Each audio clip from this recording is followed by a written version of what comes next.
Memorias del alma. Curso guía del oráculo de vidas pasadas. Dimensión histórica y geográfica. Los territorios que el alma reconoce como suyos. Existe un tipo de nostalgia que no tiene objeto visible.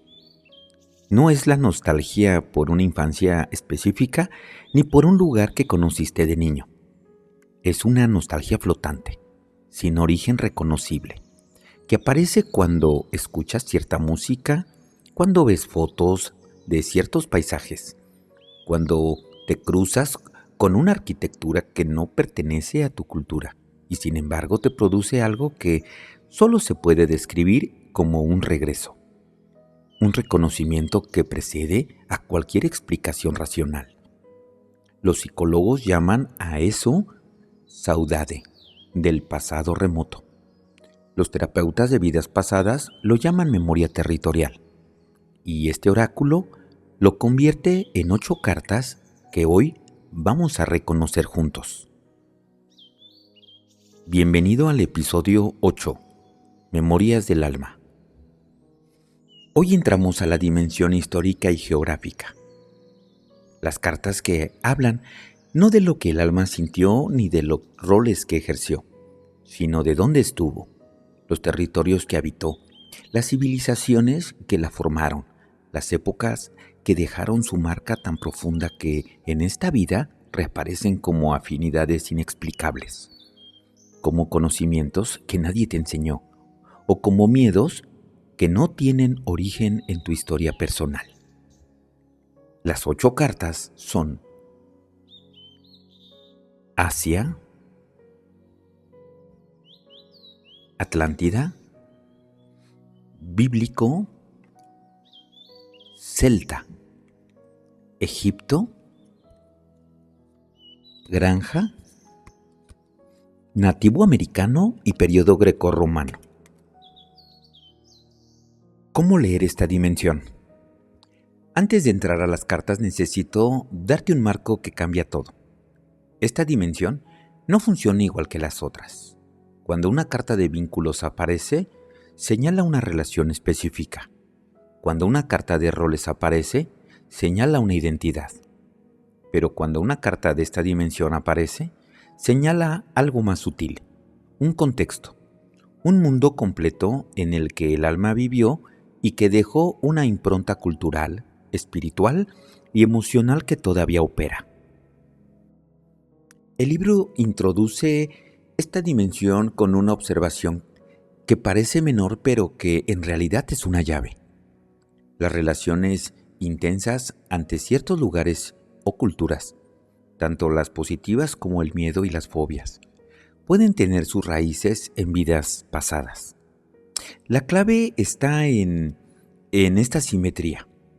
No solo la atracción, también el rechazo, también el miedo irracional ante algo que nunca te hizo daño en esta vida. Esto significa que cuando un oyente me dice que siente una atracción irrefrenable hacia Japón, aunque nunca haya estado allí, eso es información. Y cuando otro me dice que la sola idea de visitar Egipto le produce una angustia que no puede explicar, eso también es información. Ambas reacciones, la atracción y el rechazo, apuntan al mismo origen, una memoria que el alma todavía carga de una vida que transcurrió en ese territorio.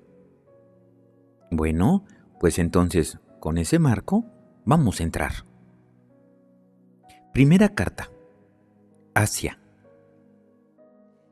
La carta de Asia es, de todas de esta dimensión, la de mayor amplitud geográfica. No señala un país específico ni una época precisa, señala un continente entero y las espiritualidades que lo habitaron durante milenios.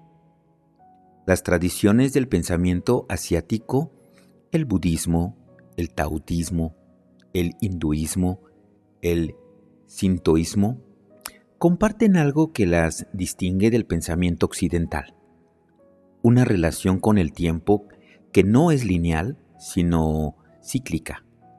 No hay principio ni fin absolutos. Hay ciclos de nacimiento. muerte y renacimiento. Hay un río que fluye sin que nadie lo haya iniciado y sin que nadie lo vaya a detener. El alma que habitó en ese territorio absorbió esa visión del tiempo como agua y en esta vida moderna, frenética y lineal, esa alma tiene a veces una dificultad para encajar en las urgencias del presente. No porque sea lenta, sino porque algo en ella recuerda que el tiempo tiene otra textura. En la vida cotidiana, ¿dónde la vemos? Esta carta se reconoce en quienes sienten una facilidad natural para las prácticas de meditación y de yoga, que va más allá del aprendizaje, en quienes tienen una paciencia ante los procesos largos que sus contemporáneos no comprenden, en quienes se sienten más cómodos con la paradoja que con la certeza, en quienes se encuentran en la filosofía oriental no algo nuevo que descubrir, sino algo antiguo que reconocer. Vámonos a la carta de Atlántida. Esta es la carta más antigua del mazo y la que más requiere que el oyente se permita ir más allá de los límites de lo históricamente verificable. La Atlántida es, en el sistema de Virchow y Weiss, una civilización real, no una metáfora platónica ni una leyenda. Una existencia que el alma pudo haber habitado antes de que las civilizaciones que la historia registra comenzaran a tomar una forma. Lo que distingue a las almas atlántidas de otras es algo que la práctica terapéutica con vidas pasadas describe de manera consciente. Vinieron de un mundo donde la tecnología y la espiritualidad no estaban separadas, donde la ciencia era también sagrada, donde la comprensión del cosmos no estaban reñidas con la comprensión del alma. En esta vida, esa dualidad aparece como un rasgo muy específico. Son personas que tienen una inteligencia que se mueve con igual comodidad en el territorio técnico y en el espiritual, y que sienten una incomodidad en particular cuando el mundo les exige elegir entre uno y otro. Personas que pueden ser ingenieros y también meditadores, científicas y también chamanas, sin que esas identidades les resulten contradictorias porque algo en su alma recuerda que no tenían por qué serlo. El libro señala también algo que es importante atender, que es la sombra de esta carta. Sí, también esta carta tiene su sombra. Mira, muchas almas atlántidas cargan una pena antigua y profunda, como si recordaran una pérdida que no pueden nombrar, como si supieran que algo de gran valor se rompió y que es una ruptura. Y esa ruptura fue, en parte, una consecuencia de los errores del propio mundo en el que vivían. Esa pena no es patológica, es la cicatriz de haber conocido algo mejor y haberlo visto desaparecer. Vamos ahora a la carta de Bíblico. El libro dice sobre esta carta algo que me parece de una honestidad formidable y merece sostenerse en un momento antes de seguir. Cuando lees pasajes sobre la vida de Jesús, de Moisés o de otras figuras bíblicas, sabes que puedes añadir más datos a la historia porque tú estabas ahí. Eso te sorprendió, ¿verdad? Eso no es una afirmación sobre la fe religiosa. Es una simple afirmación sobre memoria histórica del alma. El alma, que vivió en los tiempos bíblicos, habitó en una de las épocas de mayor densidad espiritual que el planeta haya conocido. Sí, fueron testigos. No solo porque ocurrieron eventos de gran significado religioso, sino porque era un tiempo en que lo visible y lo invisible coexistían de una manera que la modernidad secularizó hasta casi borrar. En la vida cotidiana, la persona con esta carta tiene algo en particular en su relación con los textos sagrados. No los lee como quien estudia, los lee como alguien que recuerda. Hay frases que le producen una resonancia, una nostalgia que va más allá de la comprensión intelectual. Y hay, con frecuencia, una sensación de que las interpretaciones institucionales de estos textos no capturan algo esencial que ellas vieron, que ellas testificaron. El libro también señala algo que vale la pena subrayar. Puede haber cicatrices. El alma que fue testiga de la crucifixión, por ejemplo, puede haber cargado un trauma que bloqueó capacidades espirituales que antes ejercía con naturalidad. La visión, la intuición, el don para lo sagrado pueden haberse reprimidos como respuestas a lo que fue testigo. Y esa represión puede viajar a través de las vidas. Bueno, pues ahora vamos a la carta de Celta. De todas las cartas de esta dimensión, la carta de Celta es la que tiene la conexión más directa con el mundo natural. Eso no es una coincidencia. El mundo celta fue, entre todas las grandes culturas espirituales de la historia, quizá el que más profundamente integró lo sagrado con la tierra, los árboles, las estaciones y el agua. El libro dice algo específico que me gusta por su precisión. Las personas con vida celta aprendieron los entresijos de la religión ancestral de esas tierras, que empleaban diversas hierbas curativas y obtenían la sabiduría de los árboles. Puede incluso que seas un antiguo druida de incógnito. Un druida de incógnito. Esa imagen me parece perfecta para describir lo que ocurre con muchas personas que tienen esta carta activa en su historia. Son personas que saben de plantas medicinales de una manera que ningún libro les enseñó, que tienen una relación con los bosques que no es romántica sino funcional, como de alguien que sabe leer ese lenguaje, que sienten los círculos de piedra, en los bosques viejos, en los ríos de montaña, una presencia que no saben nombrar, pero que sí reconocen.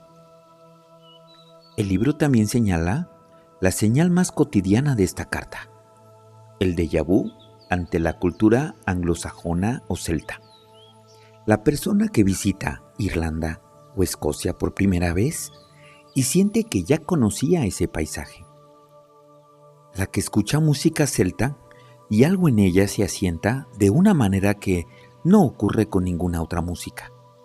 La que tiene una fascinación por el rey Arturo, por las tradiciones druídicas que no puede explicar desde su historia personal. Vamos ahora a la carta de Egipto. Quiero ser cuidadoso con esta carta porque es la que más se romantiza y la que más se simplifica. Decir que alguien tiene una vida en Egipto no es decir que fue faraón ni que fue sacerdote del templo de Karnak. En el antiguo Egipto duró más de 3000 años, en el que vivieron millones de almas en condiciones muy diversas. Campesinos, artesanos, soldados, nobles, esclavos, sacerdotes. La carta Egipto puede señalar cualquiera de esas existencias. Lo que el libro señala como el rasgo más consciente de esta carta no es el rol específico, sino la dificultad para sanar ciertos patrones cuando sus raíces están en esa vida. Hay vidas pasadas cuyos traumas son más accesibles que otros, y los traumas de Egipto, probablemente por la densidad espiritual y política de ese mundo antiguo, tienden a ser raíces profundas que requieren un trabajo igualmente profundo para liberarse. El libro lo dice con una metáfora que me parece exacta. Es imposible eliminar los vestigios del pasado arrancándolos de raíz, como sucede en jardinería. La imagen no es de violencia, sino de precisión. No se trata de destruir lo que fue, se trata de soltar lo que ya no sirve en el presente. La señal de esta carta en la vida cotidiana tiene dos polaridades. La persona que siente una atracción intensa y positiva hacia Egipto, que estudia con pasión su historia y su espiritualidad, que siente familiaridad con la astrología egipcia y con sus símbolos. Probablemente estuvo en una vida rica y significativa allí.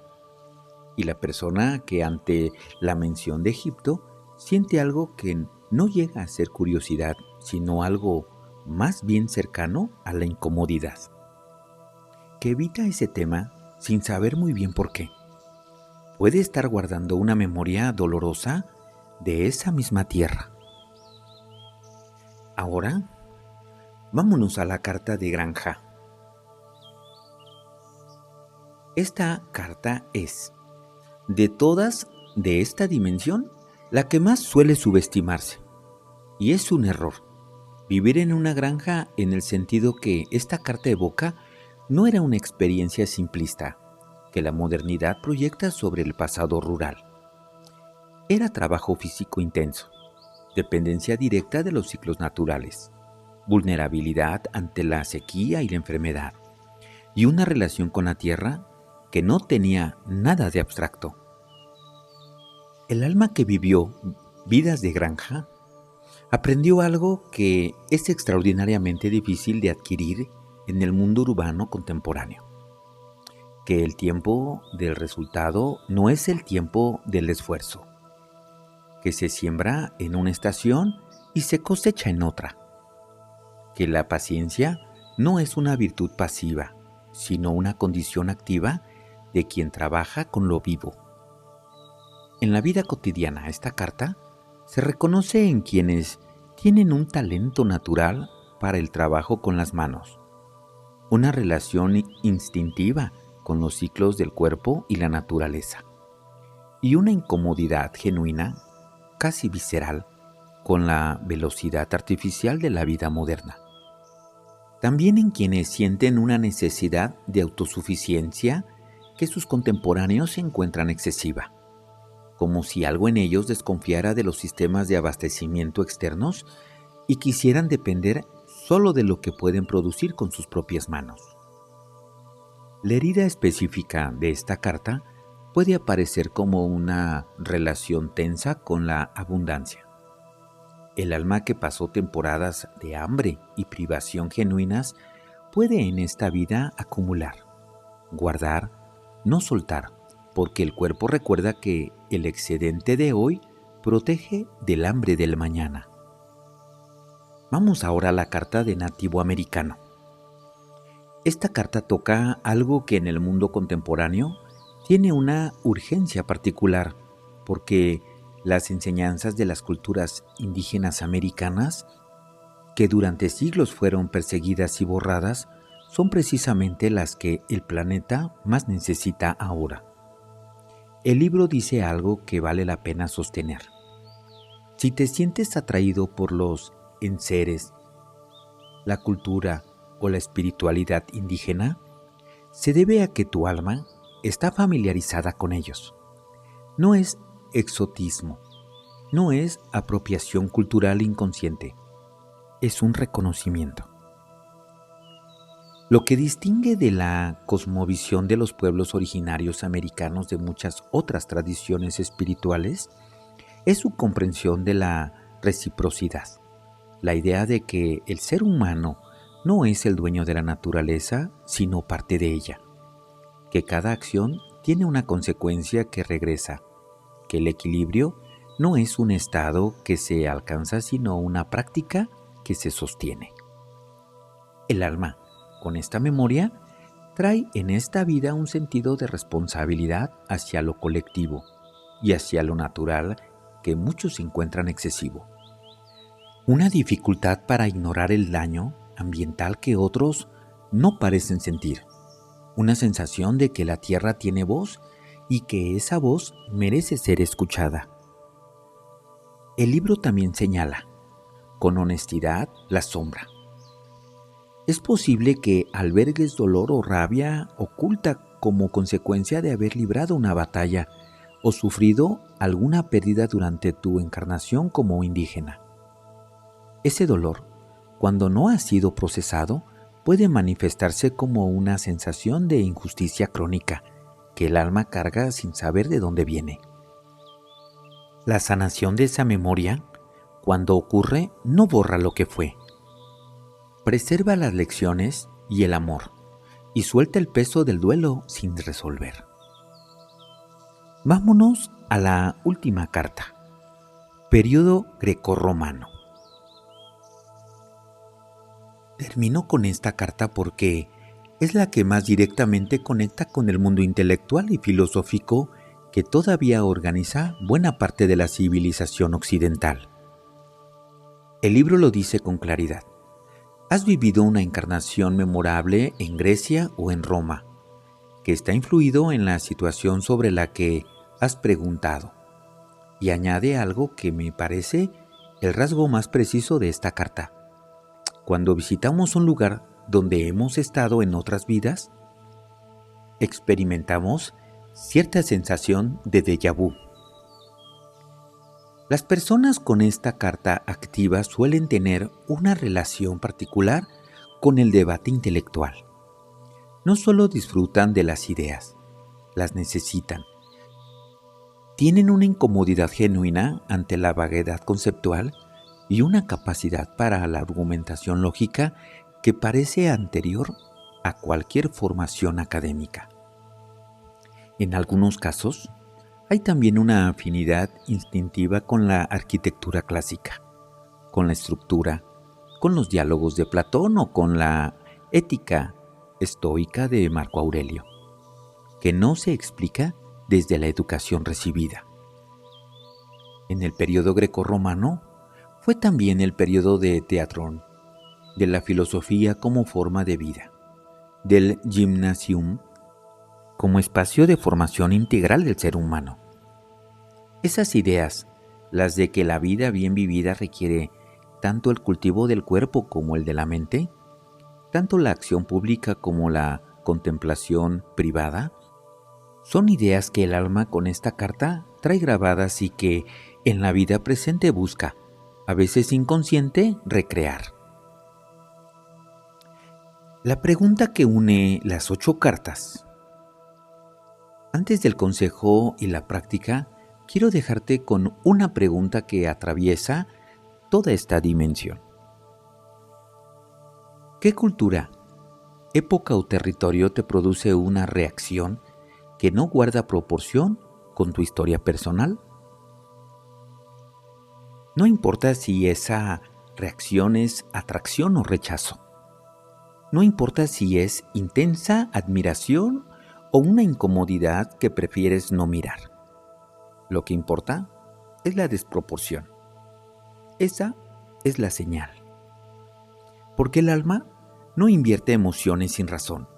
Cuando algo te mueve más de lo que debería moverte, dado que sabes de ti mismo en esta vida, es porque hay una historia detrás de ese movimiento que todavía no has leído. Bueno, ahora sí, vámonos al consejo de este episodio. Cuando una carta de esta dimensión aparezca en tu lectura, no la interpretes solo en términos de afinidad. Pregúntate también por el rechazo. El alma que amó una civilización y el alma que sufrió en ella pueden en ambas tener una reacción intensa ante esta carta. La diferencia no siempre es visible en el primer momento. Lo que sí es siempre visible es la intensidad.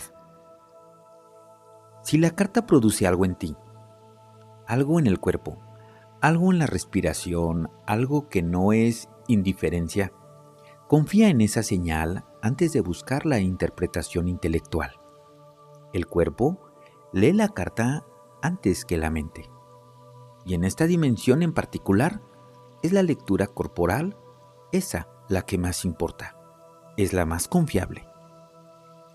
Vámonos a la práctica de este episodio. Bueno, voy a tomar estas cartas.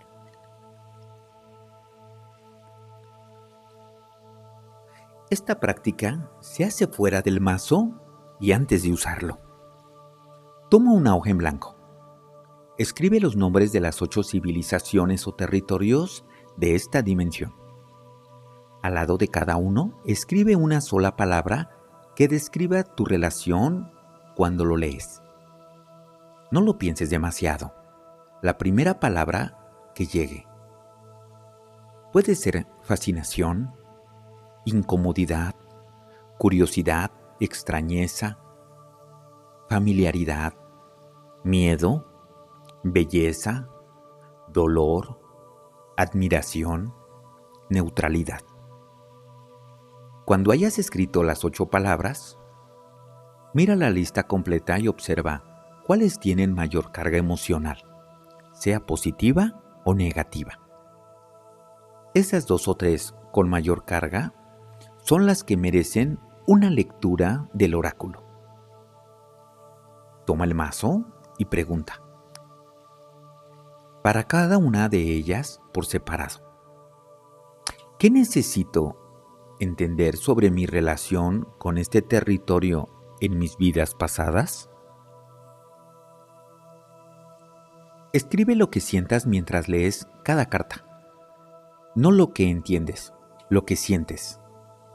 Esa distinción en esta dimensión, más que en cualquier otra, lo es todo.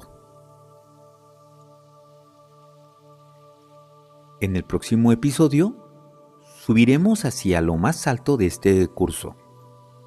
Entramos a la dimensión espiritual y trascendente. Las cartas que hablan no de lo que el alma experimentó ni de dónde estuvo, sino de lo que aprendió, las virtudes que consolidó, la sabiduría que lleva, las lecciones que todavía está trabajando. Hasta la próxima. Con cariño, Memorias del Alma.